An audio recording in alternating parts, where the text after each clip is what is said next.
Would you like to know the truth about the health of the housing market in Grand Rapids? Well, watch this video to find out. Welcome to the Grand Rapids, Michigan, Kent County residential real estate market update with data through April 2023. My name is Rodney Constable. I'm a realtor with 616 Realty in Grand Rapids, Michigan. Year over year, home prices are up 0.5%, so not a lot, but 0.5% versus the same period 1 year ago. The average home is selling for $341,444.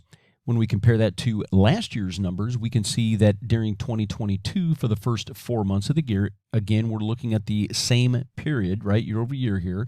So we're looking at the first 4 months of 2023, comparing that with the first 4 months of 2022. And we can see that for the first 4 months of 2022, the average home sold for $339,819. So the difference in the average home price in Kent County for the first 4 months of 2023 versus where we were last year, we're up $1,625. Now, let's look at the last 8 years of data here. Okay, so let's go back to 2016. We can see that the average price was $185,932, and then when we work our way up the chart, we can see that year over year over year over year, the home prices have continued to rise. So, guys, I tell you, I've had so many people over the years tell me that, we're in a housing bubble here in Grand Rapids and all that. And guys, I don't see it, right? And I've tried to educate people, and that's why I do these videos, to give you guys the truth, the actual numbers, right? And I know, there's a lot going on economically and with the stock market and everything like that. But look, there's still, Grand Rapids is a great place to live. We have food, we have water, we have jobs, we have decent weather. When you look across the United States, this is still a fantastic place to live. And compared to most other areas of the United States, most other decent sized cities like Grand Rapids, we still have some of the lowest housing prices across the United States. All right, so even at $341,444, guys, which is the average selling price for the first 4 months of 2023 for Kent County, that is still on a relative basis a very affordable property. So the average home is sitting on the market for just 21 days. So it's only taken about 3 weeks right now to sell a house. When we compare that to the inventory of unsold homes, we can see that those homes have been on the market for an average of 78 days. So what these two data points tell us is that if a home is properly priced, it will sell in a relatively short period of time. Right now, about 3 weeks. However, if a home is not properly priced for its location, condition, and amenities, it will stay on the market for an extended period of time, right now about 2.5 months. Now let's take a look at year-to-date new listings versus the same period 1 year ago. And guys, this is where we're really seeing a big difference, okay? Even in just 1 year. We're down 17.88% versus where we were last year, all right? So when people talk about the housing market, or if you listen to some of the talking heads on TV, they'll talk about the housing market and how it's it's really slowing down. Well, this is a true data point, okay, that this part of the housing market, there's fewer and fewer listings coming to the market, which is another thing that's going to continue to keep housing prices propped up, and we'll talk about that here over the next couple of minutes.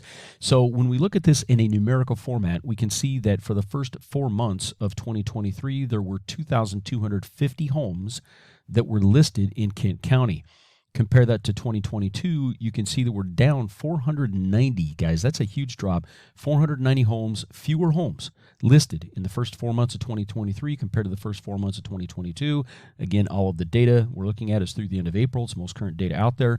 And so that is that 17.88% differential. Now, let's go down to 2016. Again, we have 8 years of data in these categories, so that's why we're looking. I like to look at long-run data, right? So we can see trends, right? Just, sometimes when you're just looking at 1 year versus the previous year, it tells a little bit of a story, but let's, look at, again, this last 8 years of data, right? We already know by looking at the last 8 years of home prices that year over year over year, the home prices continue to go up. So this is not an anomaly. This is the trend, okay? So now let's take a look at listings, and if we go down to 2016, we can see 3,703 listings for the first 4 months of 2016. And as we move our way up the slide here, the chart, you can see that we've been seeing a decrease in the amount of homes being listed in 2023 at 2,250 listings.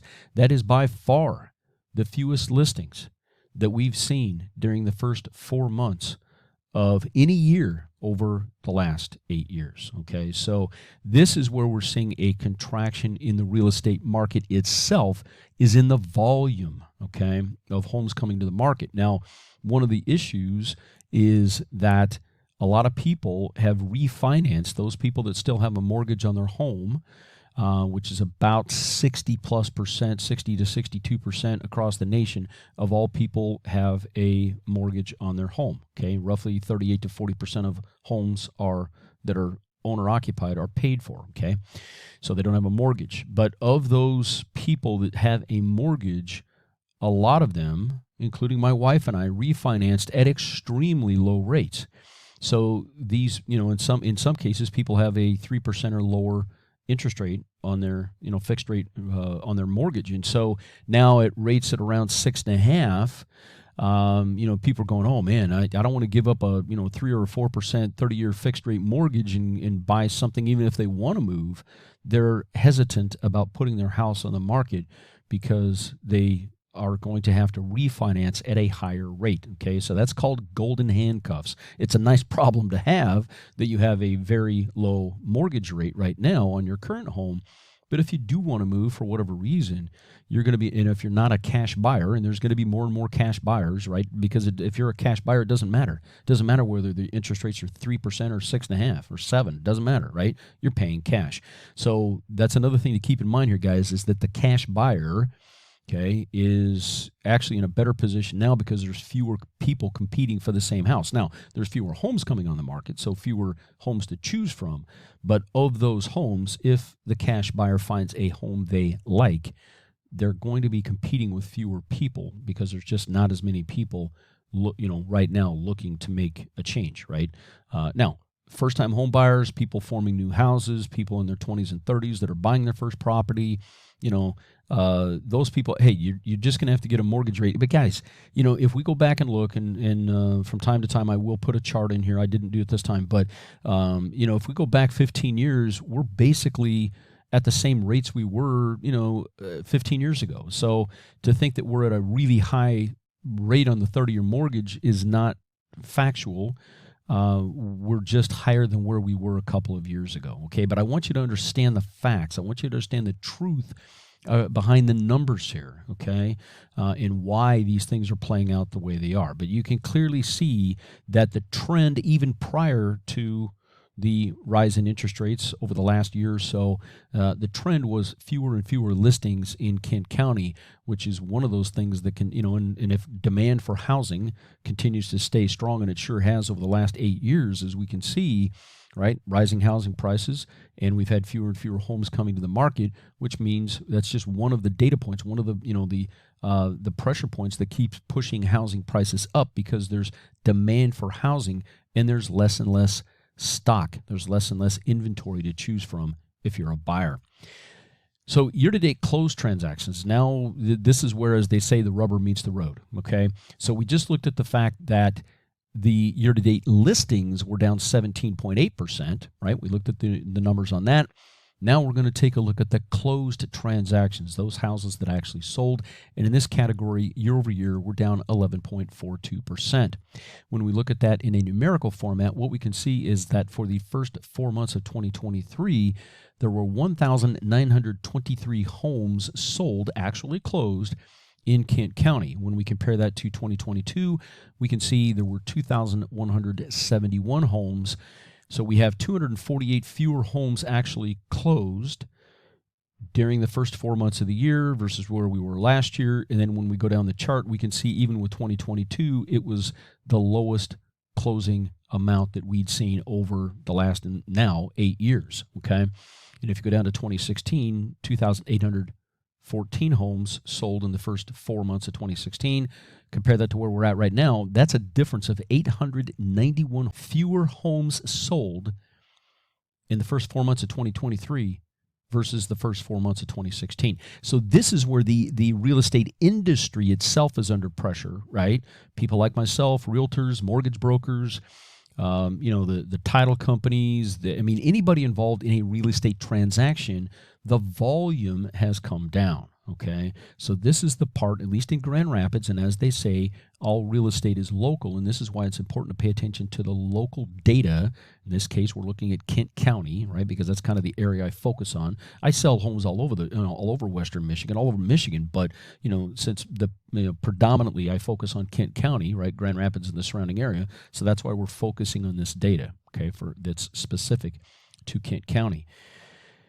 So I hope you understand that, sometimes, right, the talking heads on TV, housing market is really falling or whatever. Well, it doesn't mean housing prices are falling. There are fewer homes being sold.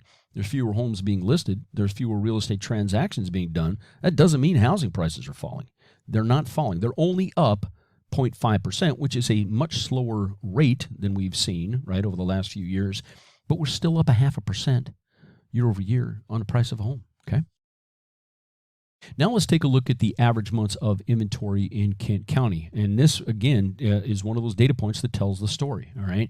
And you can see that for the first 4 months of 2023, we're averaging 0.9 months of inventory. Now what this means is that based on our current sell rate, and even though, right, the selling rate has come down, right, we know that there's fewer transactions being done compared to where we were even a year ago, let alone 8 years ago. But based on our current run rate, our sell rate, if no new homes came to market in the entire county of Kent County, based on our current sell rate, we would be completely sold out of homes in 0.9 months. It's about 27 plus or minus days, okay? So, guys, that is a super, super low number. And if you go down, and I have more data available to me in this category, I have 11 years, where the previous categories I only have 8 years of data, so I go ahead and put the 11 years in here. But what we can see is that over the last 11 years, the highest inventory number that we've seen is back in 2014, if you look towards the bottom of the slide here, at 2.3 months of inventory. And guys, 2.3 months of inventory is nothing, okay? I mean, that is still really, really low inventory. Here we're running about almost a third of that, right, at 0.9 months.